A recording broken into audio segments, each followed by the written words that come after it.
Olá, bom dia. Seja bem-vindo ao nosso canal de aulas semanais, né? Será um encontro de famílias ativas, onde estudaremos vários temas relacionados ao autismo.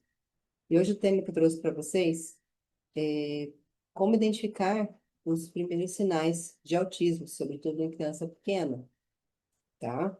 E esse tema ainda é elencado com muita prioridade por se tratar eh, de um assunto que gera muitas dúvidas, certo? Muitas famílias chegam aqui, mas meu filho, ele anda na ponta dos pés, ou ele não andou na ponta dos pés, ele não tem as questões sensoriais, como que funciona, né? E eu quero trazer para vocês o que eu passei aqui de experiência com o meu filho, né? Que meu filho apresentou, lembrando que cada criança entre uma gama de sintomas, vai apresentar alguns sinais diferentes de outras, né? E um sinal isolado, ele não é autismo. Então, eu vou começar a falar para vocês hoje, né, como que eu percebi o autismo no Léo, né? Desde muito cedo, muito pequenininho, nós tentamos sair com ele, né, com um bebezinho, 2 meses de idade, e nessa fase ainda não se identifica, tá? Mas ali eu já percebi que ele era diferente, porque nós estamos num ambiente, num casamento, e ele, assim que começou a música, ele não estava tão alto assim. Ele chorou muito, o Léo tinha muito refluxo, né, quando bebê. E aí ele foi crescendo, e cada vez mais eu percebia que ele tinha algo diferente. A inserção alimentar foi bem difícil, né, quando ele parou de mamar. Ele tinha muita recusa em provar os alimentos, ele tinha resistência mesmo em segurar a mamadeira, ele tinha, ele não queria segurar a mamadeira de jeito nenhum, ele ficava o tempo todo assim com as mãozinhas. Isso eu tô falando que ele tinha 6, 7 meses de idade. E quando ele tinha 8, 9 meses, aí foi ficando mais evidente alguns sinais que me chamaram realmente a atenção. E é isso que eu vou trazer para vocês, tá? É, com 9 meses de idade, a criança ela já tem uma atenção, né, ao rosto dos pais. Ele olha muito para o cuidador, né, para os pais, observa as expressões faciais do adulto. E o Léo não fazia isso. O Léo ele tinha um olhar mais vago. O Léo ele não observava tanto a gente. É muito comum nessa idade a criança também mostrar coisa para os pais, certo? Isso no colo do pai, ele olha para o objeto, olha para o rosto dos pais. E o Léo não fazia isso. E ele foi crescendo e foi ficando cada vez mais evidente que tinha algo ali. Eu percebi que tinha algo diferente, né? Ainda não falava, não dizia que ele era autista, mas no meu coração de mãe eu percebi que tinha algo errado. E isso acontece com muitos pais, isso acontece com frequência, né? Do pai ver um sinal, ver algo diferente, e ele fica, ai meu Deus, será que é? Torna a falar, um sinal isolado não fecha diagnóstico, né? Ainda mais numa idade tão precoce. Nós temos que estar atentos ao desenvolvimento da criança para que, se, né, nós percebemos que não está havendo uma evolução adequada, que não está tendo um desenvolvimento adequado, quanto antes você tem que procurar uma intervenção, uma estimulação para a tua criança, para ver realmente se aquela habilidade é, não está sendo adquirida corretamente, ele tem que ser estimulado para que ele consiga desenvolver aquela habilidade. Tá? Então, eu vou falar um sinal clássico aí, contato ocular, né? A criança com autismo não olha, não é bem assim. Às vezes ele vai olhar, né? Mas ele pode olhar menos. Porque quando ele não olha nada para o cuidador, aí já chama atenção mais facilmente, né? Mas quando ele olha, às vezes não olha, você chama ele pelo nome, ele não, não olha para você, parece não estar atento quando você chama ele. Esse é um dos sinais que a gente começa ali, né, prestar atenção. É, a questão, quando lá por uma linha de idade, um ano e meio, né, que ele já anda, ele já consegue ele se locomover no ambiente, trazer um brinquedo para te mostrar, né? Ou já começa ali, perto de um ano, a apontar objetos para que você fale o nome do objeto para ele, né? Ou se ele vê algo que está em cima da prateleira, ele já mostra com o dedinho, que é para você pegar esse objeto para ele, né? Existe uma iniciativa de comunicação dessa criança. E a gente tem que estar atento, tem que estar atento. E se ele não faz, já temos que estar ali prestando atenção em mais outros sinais que possam estar, né, acontecendo. O Leonardo, ele não apontava. O Leonardo, ele dificilmente ele vinha trazer brinquedos, né? Ele até olhava os objetos que tinha disponível para ele, mas ele não trazia nada para mim, não apontava. E eu chamava ele, também não respondia, né?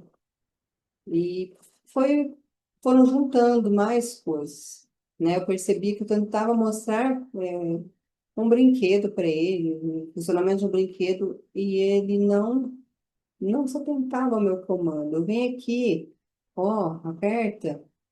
E ele parecia nem ouvir. Ele pegava aquele brinquedo às vezes e quando ele olhava, né? Ele ia fazer outra coisa com o brinquedo, ia jogar. Ele ficava muito pegando o objeto, fazendo assim. Jogava no chão, engatinhava, jogava, pegava. Tinha uma repetição, né? E não era funcional. Então ele não tinha um brincar funcional. Isso eu tô falando quando ele era bebezinho, ele engatinhava, ele nem andava. Ele não, ele estava ali perto de completar um ano. Ele não empurrava o carrinho. Ele pegava o carrinho, fazia como se fosse uma bola. Jogava o carrinho, eu gatinho, ele pegava de novo. Mas ele não empurrava, não fazia som com o carrinho, né? Coisa que já poderia estar fazendo, pensando aí na capacidade que ele tem, né? Que ele teria, se fosse um desenvolvimento típico, né? A criança faz sons, imita, né? Põe o telefone no ouvido, ele empurra o carrinho. Então, ele tinha ausência desse brincar funcional ali. Então, é, tão pequeno, já observava que ele não fazia como as outras crianças, né? Eu tinha colegas, com filhos da mesma idade e eu percebia que o meu era diferente, né? Eu via as crianças delas apontarem, bater palma, comer de tudo, e o meu estava ali, estava diferente. Eu tentava chamar a atenção do meu filho, não dava certo. Queria ensinar ele a brincar das coisas, era angustiante. E foi juntando sinais aí, até que eu tive essa clareza, né? Bom, ele é autista. Eu já era psicóloga nessa época. E já tinha estudado o que que era autismo. Eu só fui aprofundar, né? Me aprofundar nos estudos para poder trazer, né? Algo de estimulação para o meu filho. Mas o primeiro passo, né? Sempre é o diagnóstico. Mas começa no quê? Na observação que você faz da tua criança, do dia a dia. Se tem, se está acontecendo o momento que é esperado para ele. A gente não pode contar com aquela frase que, cada criança tem seu tempo. Veja bem, nós temos os marcos de desenvolvimento e que a criança tem que atingir, né? A gente está pensando aí que se não atinge, demora muito, tem algo errado, né? Perda de habilidades, né? Às vezes a criança começou a vir num ritmo, balbuciava muito, batia palmas, de repente parou. É outro sinal que a gente tem que estar atento, tá? Mas voltando a falar aí dos sinais. Uma criança que tem pouca iniciativa, né, de se comunicar com o adulto, seja através de olhar, seja através de apontar um brinquedo, trazer um brinquedo para você, mostrar coisas do interesse dela, nós temos que começar a prestar atenção. Hum, os comportamentos, de bater palma, né, de mostrar as partes do corpo, de seguir pequenos comandos, ali por volta de um aninho, um ano e meio, né? Você fala, tá, e faz assim com a mão, ela te entrega um brinquedo. São comandos simples. A sua criança não faz, né? Nem escutou você dizer, assim, está atentos a isso. Então,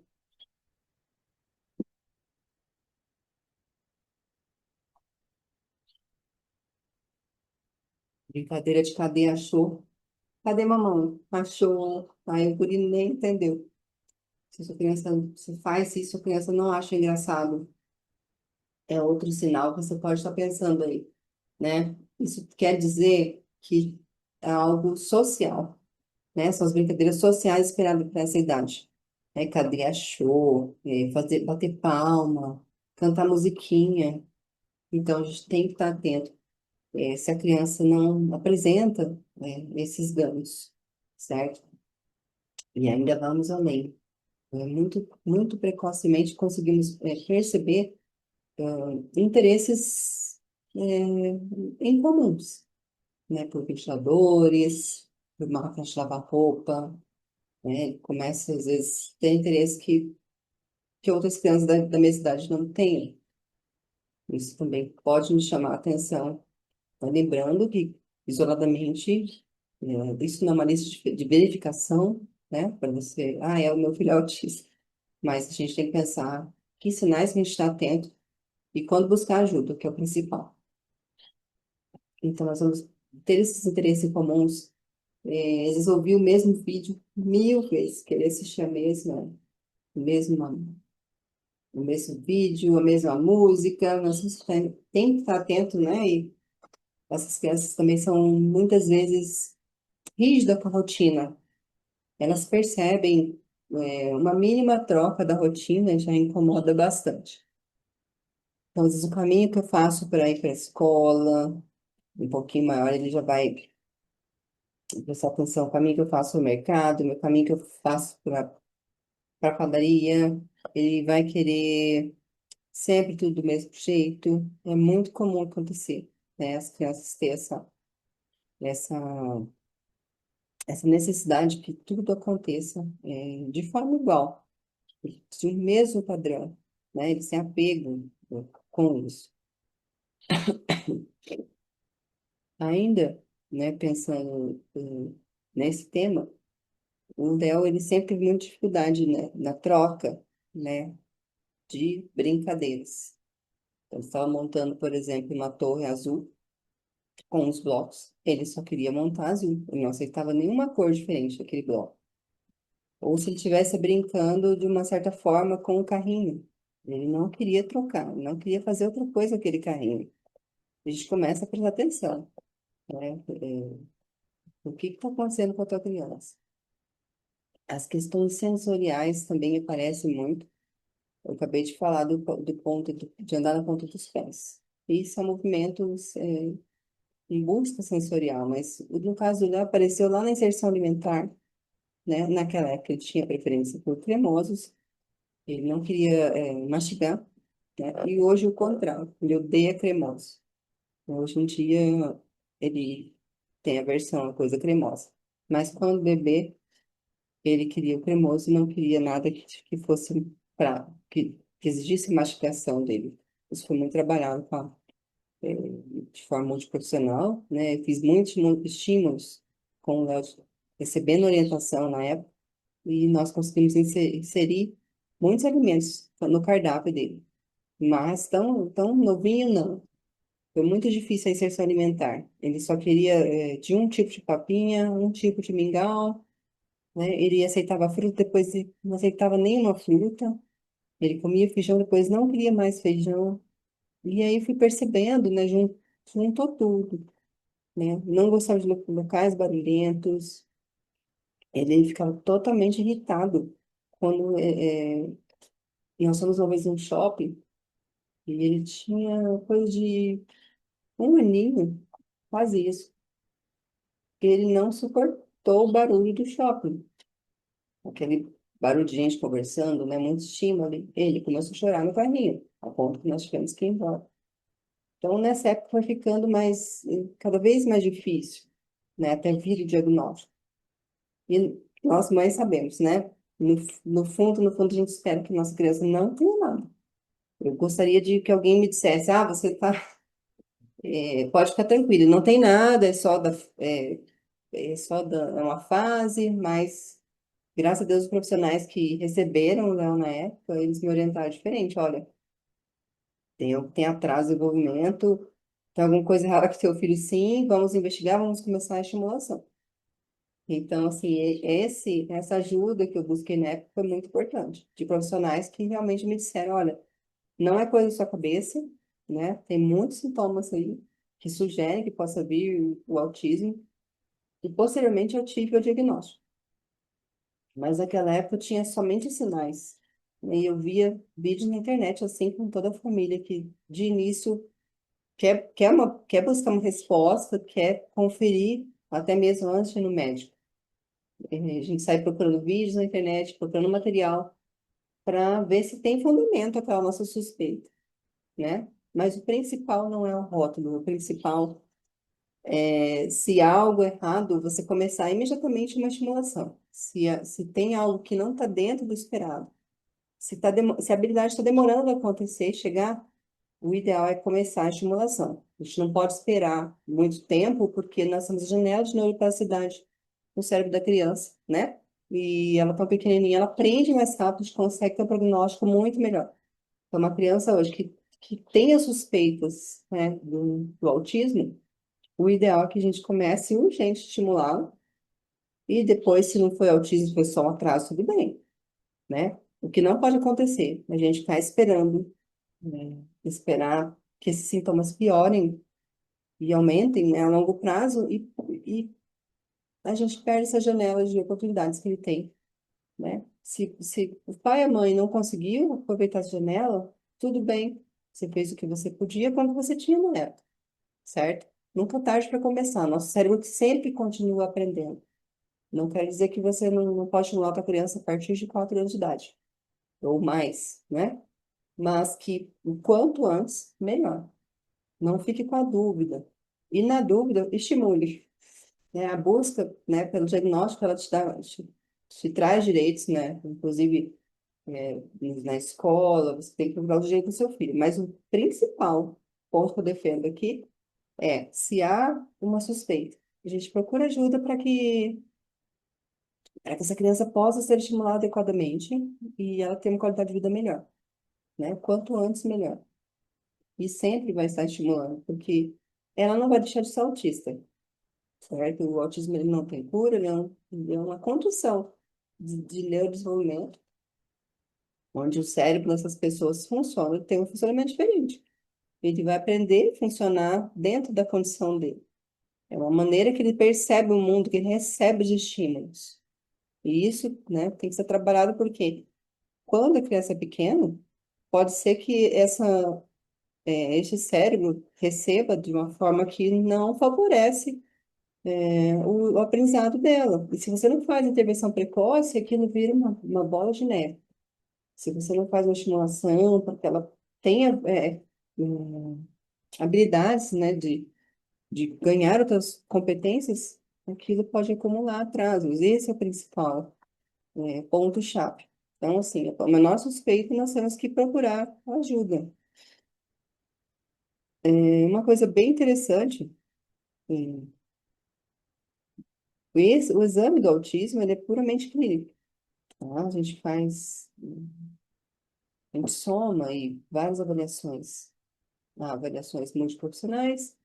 Eu, no caso da clínica, trabalho com ADOS 2, né, um protocolo de padrão ouro, para fazer diagnóstico de autismo, sendo que ele isolado não é indicado. A gente faz anamnese com os pais, uma entrevista detalhada de neurodesenvolvimento, trabalho com o neuropediatra ou pediatra para solicitar novos exames, ver se não tem condições biológicas que expliquem aqueles sintomas, né?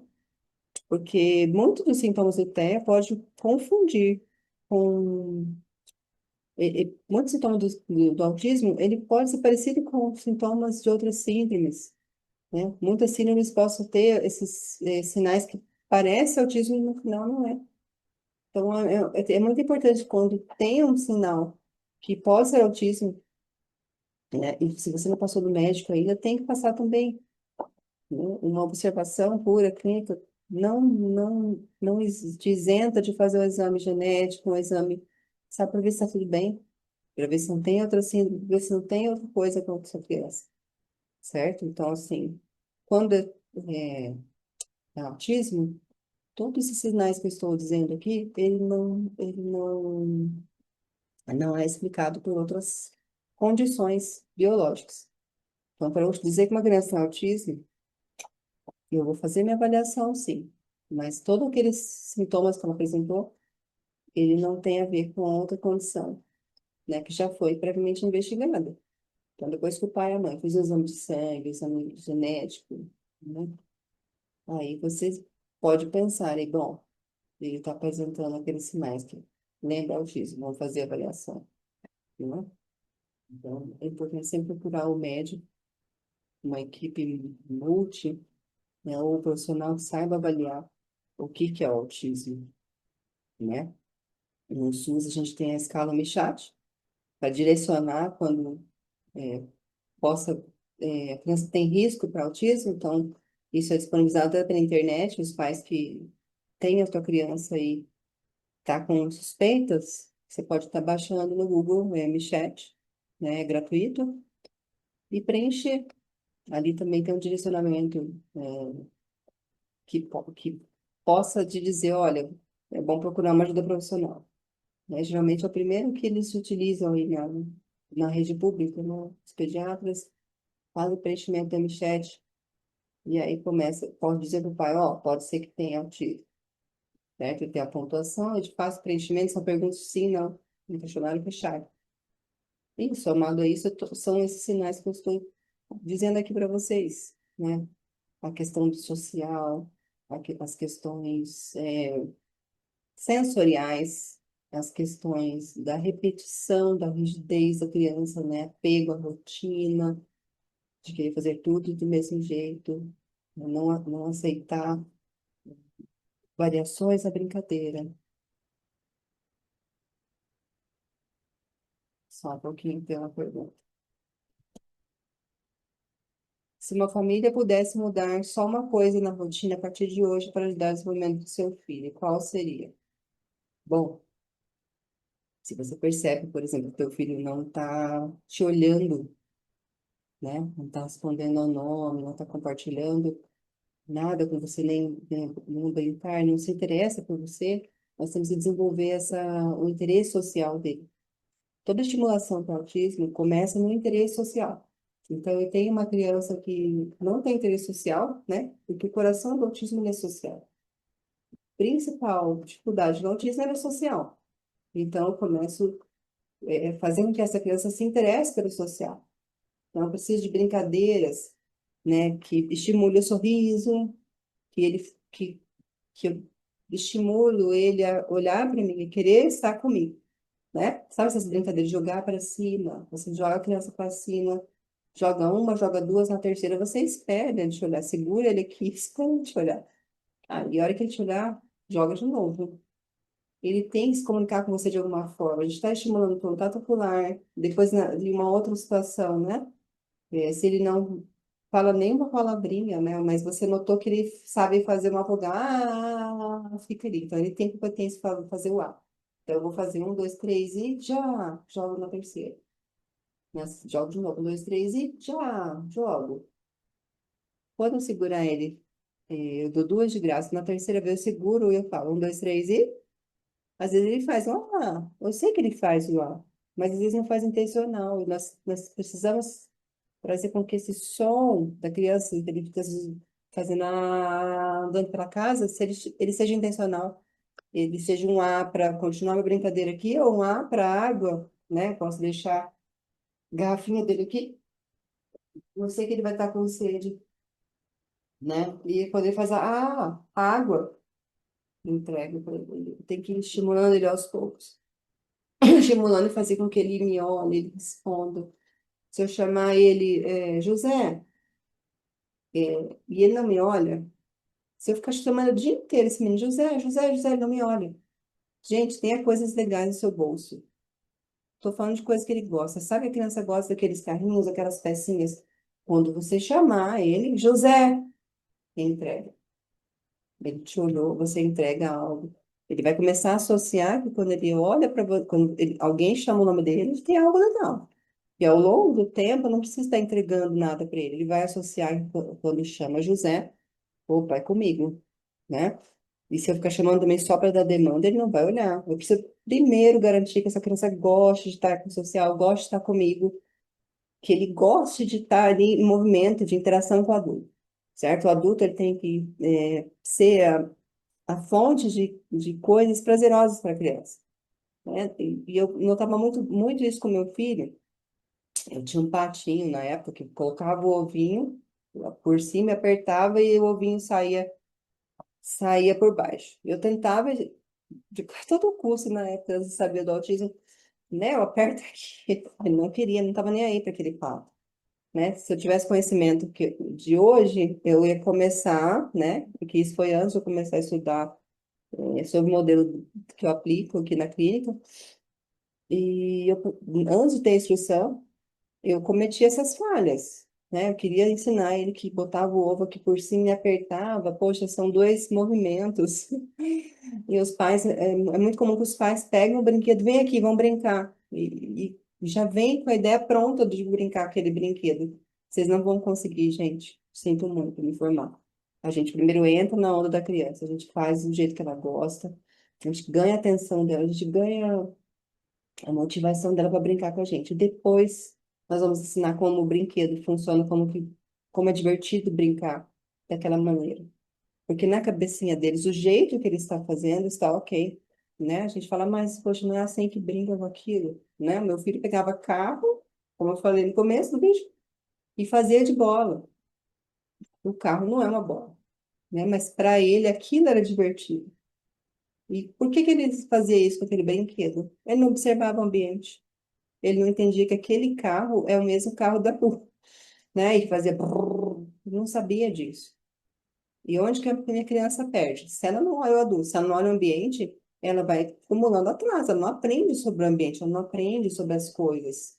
Isso que é um ponto-chave de estimulação precoce, trazê-la para você, trazê-la para olhar o ambiente e começar a ensinar as coisas para ela.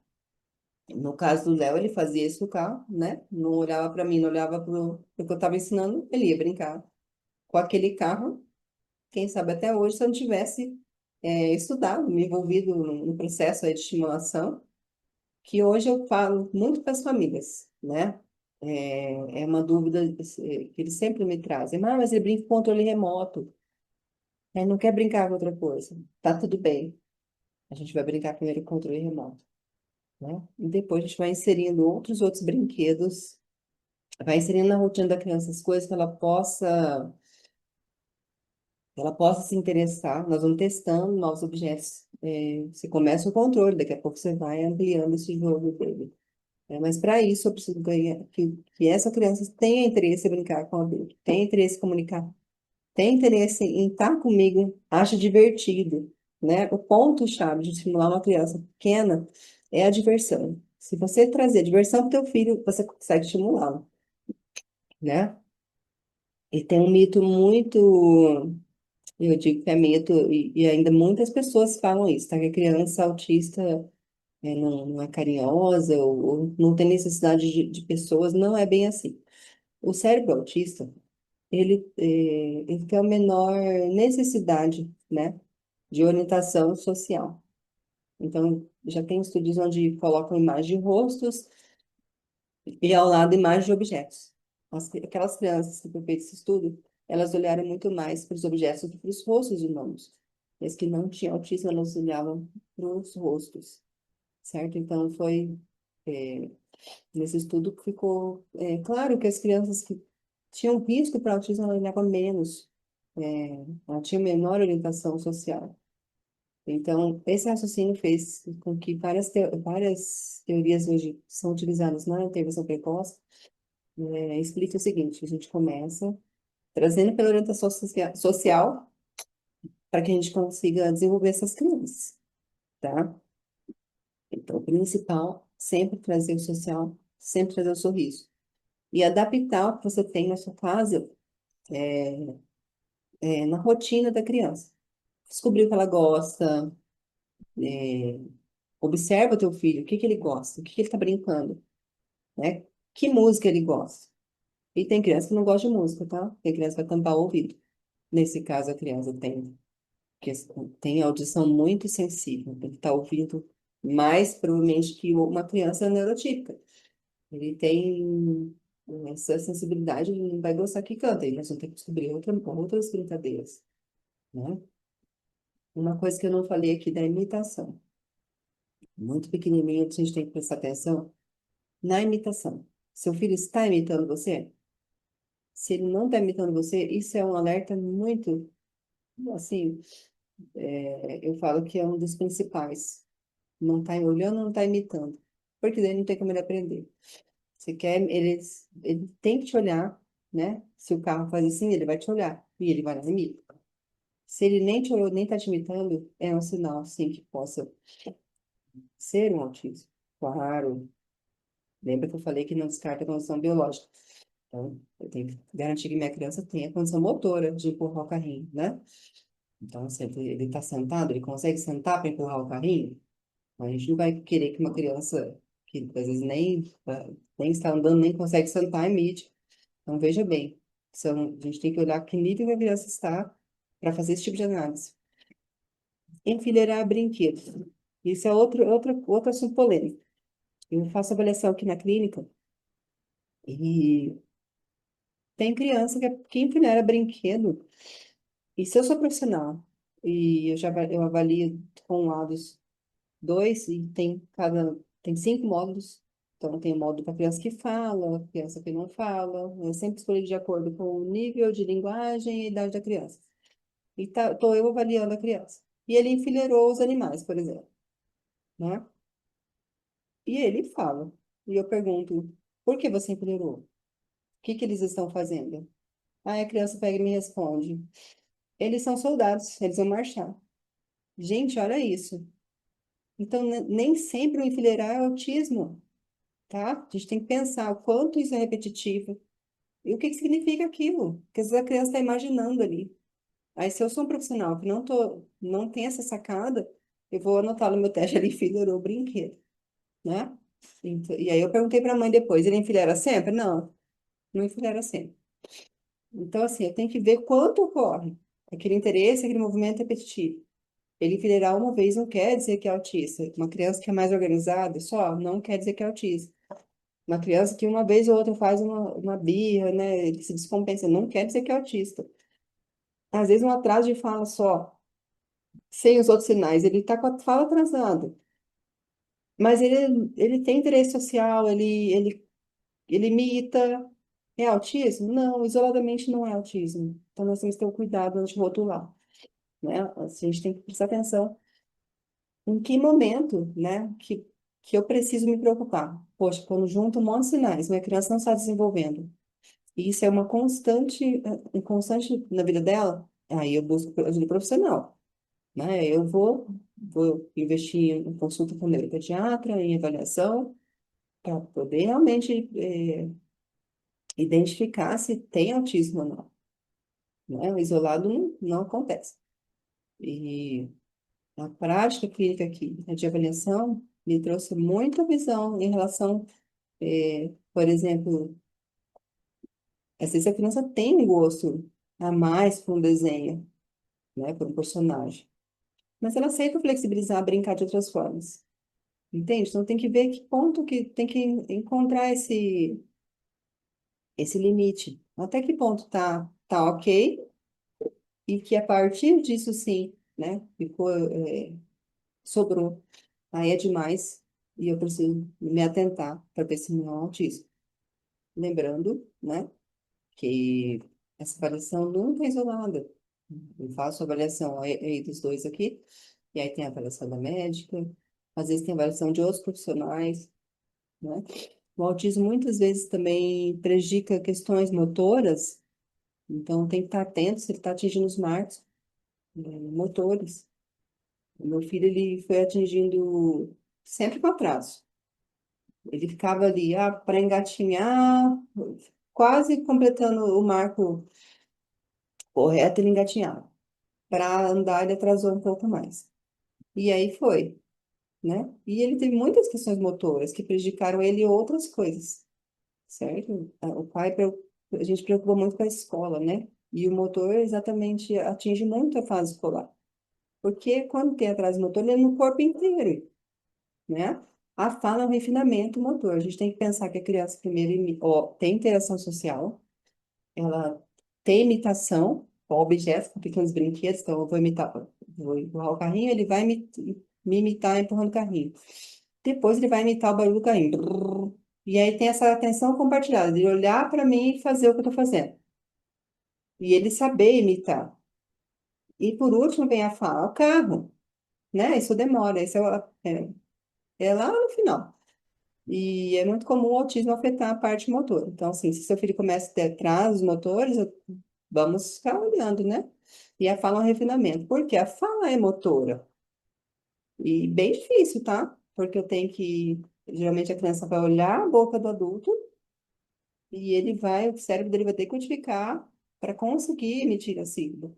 Então, ele passou por todo um processo de atenção compartilhada, de olhar para o rosto do adulto para conseguir falar. Ele primeiro imitou uma série de coisas antes de conseguir imitar a palavra. Então, o que precede a fala é a intenção comunicativa e o interesse social. Se a criança tem interesse social, né, ela começou a imitar, começou a apontar, né, tem os gestos comunicativos aí, não quer. Né, às vezes ele nem sabe falar, quer esse? Ele faz assim com a cabeça, ou não quer, e aí você vai expandindo, né? Então, tem que estar atento a esses detalhes. Se ele sabe se comunicar. E às vezes o pai me procura e é só um atraso de fala, porque ele tem todo esse interesse de comunicação, ele não tem questões sensoriais, ele não tem repetição, é, ele não tem rigidez, e ele tem só a fala atrasada. Eu não vou rotular uma criança, entende? Um sinal isolado ele não quer dizer que é autismo, às vezes é só atraso de fala, ou às vezes também é só atraso motor, né? Então, assim, tem que saber diferenciar o que que é autismo do que é atraso de desenvolvimento, o que que é uma questão só da fala, né? Não é uma lista de sintomas que eu vou dizer que minha criança é autista. Pelo contrário, isso pode me nortear. E o mais importante, não importa se é autismo, se é só atraso. Se sua criança não está fazendo determinada habilidade, vamos estimular. Vamos estimular antes que acumule novos atrasos, né? O atraso motor, por exemplo, ele vai se reflete lá na frente. Tá? O meu filho, além de, né, atrasar a fala dele, ele teve muitas questões motoras, quando ele tinha 6 anos, ele passou por uma situação que eu saí chorando de um clube. Eu vi os outros meninos, dizendo, não vamos deixar o Léo brincar junto. E eu observei a situação. O meu filho ele não conseguia escalar e pular dos lugares altos igual aquelas crianças da mesma idade dele. Poxa vida, a parte motora tá limitando meu filho. Naquele momento, eu comecei a investir pesado em fisioterapia e psicomotricidade, porque ele tinha essa questão motora, que estava afastando ele do social. Então, naquele momento, não era o autismo que estava atrapalhando meu filho, era uma questão motora, que sim, foi por causa do autismo, né? O autismo, às vezes, afeta a parte motora. Então, assim, nós temos que preocupar no geral, né? E como um todo, nós vamos identificar, né, os sinais que estão relacionados com o autismo, os sinais que podem vir, né, que essa criança possa ter um laudo posteriormente. E o principal é identificar e ajudando essa criança a se desenvolver. Nós temos que ajudar essa criança a se desenvolver o quanto antes, para que não vá acarretando em prejuízo aí de outros atrasos, que né, prejudicam ela socialmente. A apraxia de fala é muito complicado, por exemplo. A apraxia é um transtorno motor de fala. Essa criança tem isso, não tem autismo, mas por ela não conseguir falar, o social dela é prejudicado, ela prefere se isolar. Então, tem sinais, né, que podem ser autismo, não é. E é muito complicado. Então, a minha criança não fala, mas ela tem todos os outros indicadores sociais, realmente não pode ser que não seja autismo. Pode ser que seja só um transtorno motor de fala e tem que ser tratado adequadamente. que nem tudo é autismo, nós temos os sinais do autismo, mas nem tudo é autismo, né? Hoje em dia a gente tem muito diagnóstico feito, né, de forma incorreta. Tem crianças que, infelizmente, eu recebo crianças aqui que tiveram laudo, né, e depois não receberam laudo de diagnóstico de autismo e não eram. Eu tomo muito esse cuidado de fazer uma avaliação, não sozinho, não é de forma sozinho, tá? Não tem como fazer isso, mas sempre com o neuro para fazer os exames complementares, sempre ali com os pais, para coletar todo o histórico. E aí sim nós vamos saber se tem ou não autismo, se não tem, direciona para o tratamento adequado, e se tem autismo, né? Daí nós vamos fazer a intervenção como fazemos para crianças autistas. Mas é isso, gente. Eu gostaria de agradecer por ter ficado até o final, quem assistiu até o final, e se prepare para a próxima aula, que vai acontecer todas as quartas-feiras, às 10 da manhã. Essa aula não foi ao vivo, mas as próximas acredito que sim, né? Toda quarta-feira, às 10 da manhã, nós teremos uma aula aí para você. Já compartilhe com quem precisa, já se inscreva no canal, tá? Para receber o alerta das próximas aulas, tá certo? Muito obrigada, até a próxima.